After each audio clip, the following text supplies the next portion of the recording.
everyone, hope you're all okay. Today, as promised, we are going to read What the Ladybird Heard on Holiday by Julia Donaldson. What the Ladybird Heard on Holiday. One fine day, in the middle of May, the Ladybird went on holiday. She flew to the town to see the sights, the streets and the shops and the bright, bright lights. She saw the parks and the palace too. Then off she flew to visit the zoo.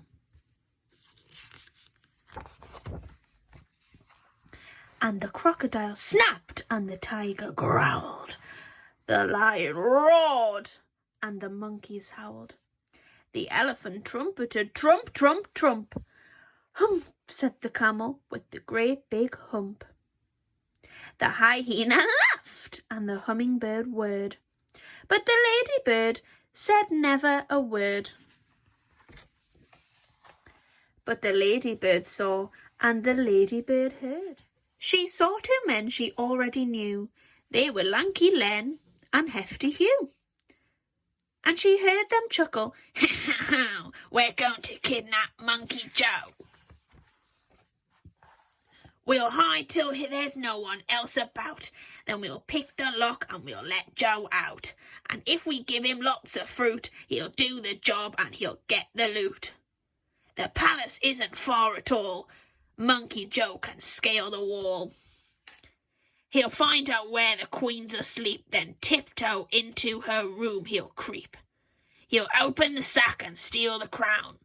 We'll soon be the richest men in town." The little spotty ladybird told the animals what she'd heard.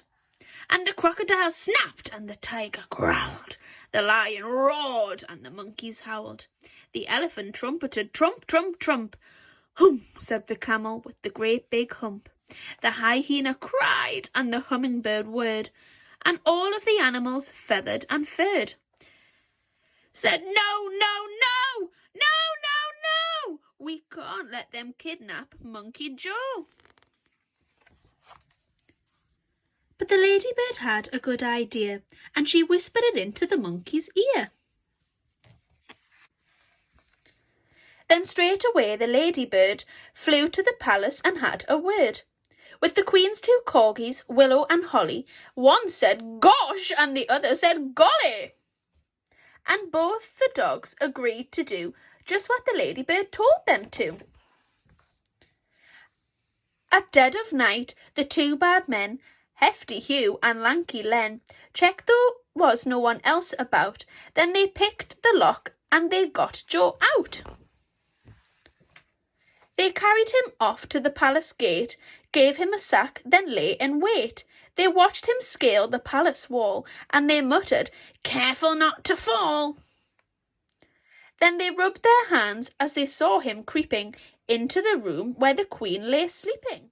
Corgi Holly and Corgi Willow, who lay each side of the queen's soft pillow, were wide awake, and they said to Joe, "Come on, monkey, off we go." They led the way while the queen still slept, and they showed young Joe where their bones were kept. Then they helped the monkey fill the sack, and they wagged their tails as he carried it back. The two thieves yelled, "Hip, hip, hooray! But now let's make our getaway." They carried the sack to a nice quiet park, where the only sound was a distant bark. They found a bench and both sat down, and Hugh said, "Time to see that crown." "I just can't wait," said Lanky Len. They opened up the sack, but then you should have heard their moans and groans to find the sack was full of bones. Just then a dog came bounding up, and Hugh said, "Shoo, you greedy pup." Another dog was close behind, and then came dogs of every kind. A lurcher and a Labrador, a peak and a pug, then more and more.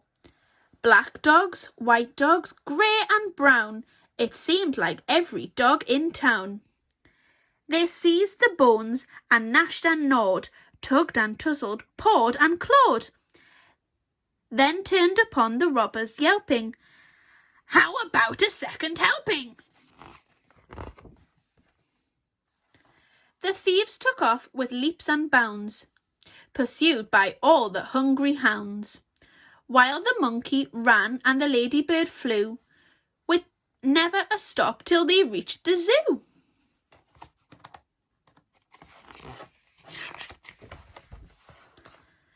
Then the crocodile grinned and the tiger pranced, the lion leapt and the monkey danced. The elephant trumpeted, trump, trump, trump. Hooray, said the camel with a great big hump. The hyena laughed and the hummingbird whirred, but the ladybird said never a word.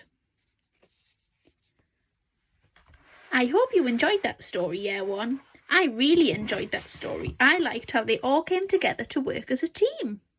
You could see that they were really good friends and they loved helping each other out. They were doing the right thing. I really hope you enjoyed it. I'll see you tomorrow. Bye.